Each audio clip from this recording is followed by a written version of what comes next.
আমাদের মতো মধ্যবিত্ত ঘরের গৃহিণীদের হাতেই আছে সোনার কাঠি ও রূপার কাঠি, যেটা আমরা চারদিকে ঘোরালেই সুন্দর ও সচ্ছলভাবে দিন যাপন করতে পারে সবাই। আনন্দ হাসি সব কিছু মিলিয়েই হচ্ছে একটা গৃহিণী, আর ঘরের শোভাও হচ্ছে একটা গৃহিণী। সেই শোভা যদি বাড়াতে আরও একটু চেষ্টা করি আমরা, যে ঘরের সৌন্দর্য আমরা গৃহিণীরা কীভাবে ঠিক রাখবো, তার জন্য দরকার পড়বে টাকা পয়সা। আর মধ্যবিত্ত পরিবারের টাকাটাই হচ্ছে বড় সমস্যা।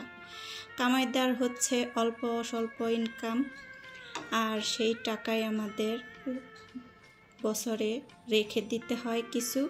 মাসিক খরচটা কিভাবে আমরা চালাবো। আসসালামু আলাইকুম, কেমন আছো আমার প্রিয় আপু ভাইয়ারা? ছোট্ট একটা ভিডিও নিয়ে চলে আসলাম সবার মাঝে। জানি না কতটুকু কাকে কতটুকু ভালো দিতে পারতেছি। আমার যতটুকু আমার মধ্যে আছে আমি ততটুকুই প্রেজেন্ট করি সবার সামনে। সবাইকে ভালোবাসা দিয়ে আমি ভিডিওটা দেই, সবাই একটু আনন্দ ভালোবাসা দিয়েই দেখে দাও।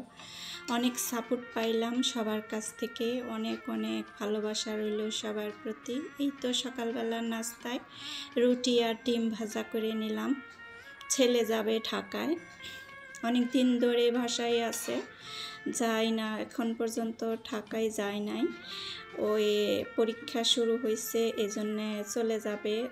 হোস্টেলের খাবার আমার ছেলেটা খাইতে পারে না, এই জন্যে যাইতে চায় না তেমন একটা। ক্লাস শুরু হইলেও যাই বলে যাই, দেরি হয়ে যায়। এই তো মধ্যবিত্ত পরিবারের সংসার চালাতে হিমশিম খাইতে হয় আমাদের। যদি অল্প ইনকাম থাকে, সেই অল্প ইনকাম থেকেই আমরা কিভাবে অনেক টাকা, হাজার হাজার টাকা জমা করব। আমাদের কি করতে হবে, মাসের শুরুতেই শুকনা বাজারটা করে নিতে হবে। যে পরিমাণ টাকায় আমরা বেতন পাই না কেন, 10-15 হাজার যা পাই, 20 হাজার 25 হাজার, এখন তো আর 10 হাজার 15 হাজার টাকা কেউ বেতন পায় না। তারপরে 30-35 এরকমটাই থাকে। আর এর মধ্যে আমাদের বাসা ভাড়া, তারপরে মাসিক খরচ, বাচ্চাদের খরচ সবটাই করতে হয়। আর সেইখান থেকে আমরা কিভাবে মাসে 3-4 হাজার টাকা বাঁচাবো সংসার খরচ থেকে, তারপরে বাজার খরচ থেকে, কাঁচা বাজার থেকে কিভাবে বাঁচাবো, সেটা হচ্ছে একটা গৃহিণীর উপরে নির্ভর করে সম্পূর্ণ। আমরা একটা কাঁচা বাজারের লিস্ট করে নেব, প্রতি সপ্তাহের একটা লিস্ট। আর মাসিক খরচের জন্যে, মাসিক যে শুকনা বাজারটা, ওইটার জন্য একটা লিস্ট। যে যেরকম বাজার করতে চাও সেই রকমই বাজারটা করে নেবা।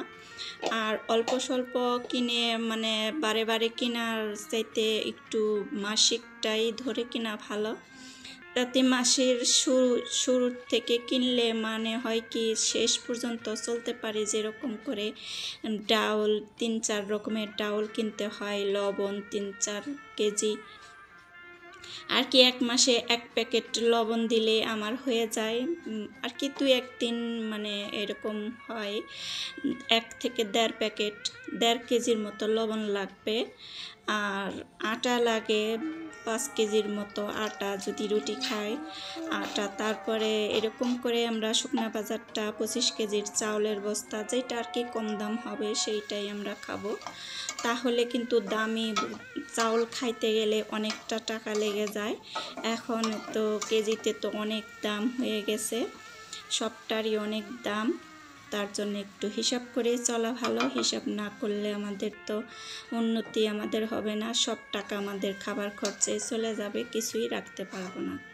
এইভাবে যদি বুদ্ধি করে আমরা গৃহিণীরা অনেক কাজ করি, তাহলে কিন্তু মাস শেষে আমাদের অনেকটা টাকাই বেঁচে যায়। প্রথমে আমরা মাসিক বাজার থেকে যে টাকাটা আমরা আলাদা করে রাখবো, সেই টাকাটা যদি আমাদের পরবর্তীতে দরকার পড়ে, তাহলে আমরা কাজে খাটাবো। আর কি অনেক সময় আছে যে অনেক মেহমান আছে, আমার বাপের বাড়ির মেহমান আছে, কি শ্বশুর বাড়ির মেহমান আছে, ননদ ননাস সবাই তো আর কি মেহমান আসতেই চায়, তাদেরকে আর মানা করা যায় যে তারা আসলে আমাদের বেশি একটা খরচ হয়ে যায়। সেই অনুপাতে আমাদের টাকাটা আলাদা করে রাখতে হবে। এইখানে দুইটা ভাগ করে রাখতে হবে, যেই রকম আমরা মাসের বাজারটা করি সেইখান থেকে কিছু টাকা 2-3 হাজার টাকা এরকম করে আলাদা করে রেখে যদি পরবর্তীতে দরকার পড়ে কাজে খাটানো যায়। আর তো ছেলে মেয়েদের জন্যে তো টাকা আলাদা করে রাখতেই হয়, তার জন্যে স্কুল যে কোনো জায়গায় স্কুলে যায়, কলেজে যায়, তার জন্যে ভাড়া দিতে হয়, দূরে হলে ভাড়া দিতে হয়, আর খাবারের জন্য টিফিন দিতে হয়, টিফিনের জন্য টাকাও দিতে হয়। এক এক সময় টিফিন নিতে চায় না, এখন বাচ্চারা অনেক সময় দোকানের জিনিসগুলাই খাইতে চায়, কি করার আছে, সবাই খায় আর কি আমাদের বাচ্চাগুলা কি না করে দেব যে তোমরা খায় না? সেখানে 10-20 টাকা, 25 টাকা, 30 টাকা করে দিয়ে দিতে হয়, যে যাই খায় আর কি খায়। আর ওইটাই আসলে সত্যি কথা কি, বাচ্চারা ওইটাই মন দিয়ে খায়। আর আমরা বাসার থেকে যে টিফিনটা দেই ওইটা আর কি মানে ফালে ছড়ে খায়, খাইলে খায়, না খাইলে না খায়, মন চায় না তারপরে জোর করে খায়। আর এই পর্যন্ত যে কেউই আমার ভিডিওতে আসো, সুন্দর করে একটা লাইক দিয়ে আমার ভিডিওটা কন্টিনিউ করো। ছোট্ট একটা ভিডিও দেখতে দেখতে সময় চলে যাবে। আর একটা কমেন্ট রেখে যেও নতুন আপু ভাইয়ারা হইলে, সেই কমেন্ট ধরে আমি চলে যাব। এই তো এখানে দেখো আমি কচু রান্না করলাম, জংলা কচু, আর শাক ভাজি করবো, এর জন্য আমি সেদ্ধ করে রেখে দিতেছি। আজকের ভিডিওটা এই পর্যন্তই ছিল, কেমন লাগলো জানিও সবাই। আর পাশে থেকেও সবাই, সবার পাশে থাকলে আমরা সবাই এগিয়ে যেতে পারবো। আর এখানে দেখো আমি মিষ্টি কুমড়ার শাক ভাজি করে নিয়েছি। এই তো ছিল আমাদের দুপুরের খাবার। আজকে এই পর্যন্ত, আল্লাহ হাফেজ।